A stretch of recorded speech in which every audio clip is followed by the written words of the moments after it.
Medan terus bertumbuh. Gedung naik satu persatu, jalan semakin padat, dan suhu perlahan meningkat setiap tahunnya. Di tengah kota yang semakin panas, ruang hijau seharusnya menjadi tempat bernafas terakhir yang kita miliki. Tapi, pertanyaannya sederhana.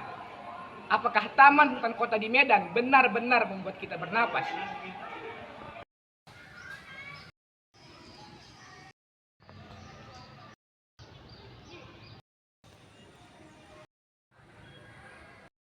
Medan memiliki beberapa ruang terbuka hijau, salah satunya hutan taman kota.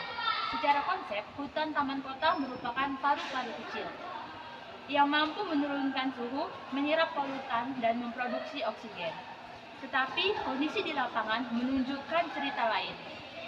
Vegetasi yang belum rapat, pohon besar yang masih minim, serta area tanah terbuka yang masih luas membuat fungsi ekologis taman hutan kota belum maksimal. Di kota dengan emisi kendaraan tinggi, ruang terbuka hijau seperti ini seharusnya bekerja lebih keras.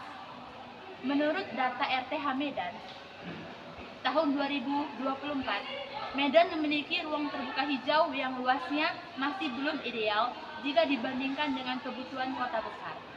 Undang-undang mengharuskan kota memiliki 30% RTH. Namun, banyak kajian menyebutkan bahwa distribusi, kualitas, dan jenis vegetasi yang tidak selalu berfungsi optimal sebagai penyedia oksigen.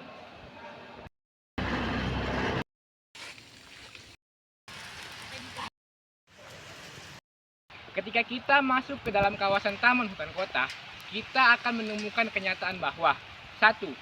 Pohon belum cukup rapat untuk menciptakan mikromilat yang sejuk. Kedua, kanopi rendah membuat cahaya matahari langsung menyentuh tanah. Yang ketiga, beberapa area masih kosong atau hanya diisi oleh semak. Dan yang terakhir, pengelolaan vegetasi belum mengutamakan kualitas penyerap polusi udara. Nah, padahal pohon-pohon besar seperti truk besi, mahoni, ketapang kencana, atau bahkan angsana dikenal mampu menyerap emisi kendaraan secara optimal. Sayangnya, banyak diantaranya belum mendominasi struktur vegetasi di lapangan pada setiap hutan taman kota di Medan. Ketika vegetasi tidak optimal, terjadi penurunan kualitas udara. Hutan kota yang seharusnya menghasilkan oksigen dalam jumlah yang besar hanya mampu menghasilkan sedikit saja. Inilah yang membuat kota Medan menjadi panas, gerah, dan penuh polusi, meskipun memiliki ruang hijau. Karena ruang hijau tidak hanya mengenai luas, tetapi ketika fungsi ekologisnya benar-benar bekerja dengan baik.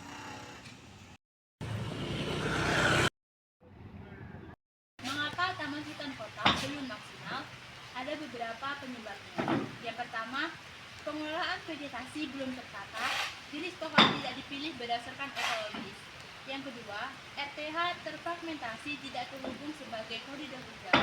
Yang ketiga, perawatan tidak konsisten, banyak pohon kecil tidak tumbuh.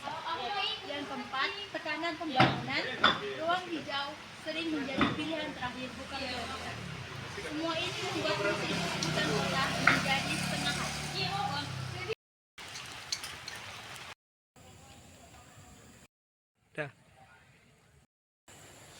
Namun, semua ini masih dapat diperbaiki. Untuk membangkitkan kembali fungsi dari taman hutan kota, ada beberapa langkah yang dapat dilakukan. Nah, yang pertama, itu adalah menambah pohon berkanopi dan spesies penyerap karbon ataupun polusi. Kedua, membangun koridor hijau yang menghubungkan taman dengan ruang terbuka hijau lain. Ketiga, melakukan perawatan vegetasi secara rutin dan terukur. Keempat, menyusun rencana pengembangan vegetasi berbasis data dan kualitas udara. Dan yang terakhir, melibatkan masyarakat dalam pengawasan dan pengguna yang aktif. Medan merupakan kota yang terus bergerak. Di tengah hiruk-pikuk, kita membutuhkan ruang untuk bernapas. Ruang yang bukan hanya hijau di peta, tetapi hijau yang benar-benar hidup. Jika taman hutan kota berfungsi sebagaimana mestinya, maka mungkin kota ini tidak akan kehilangan napasnya. Namun, pertanyaannya kembali ke kita. Apakah kita ingin benar-benar kota ini tetap bisa bernapas?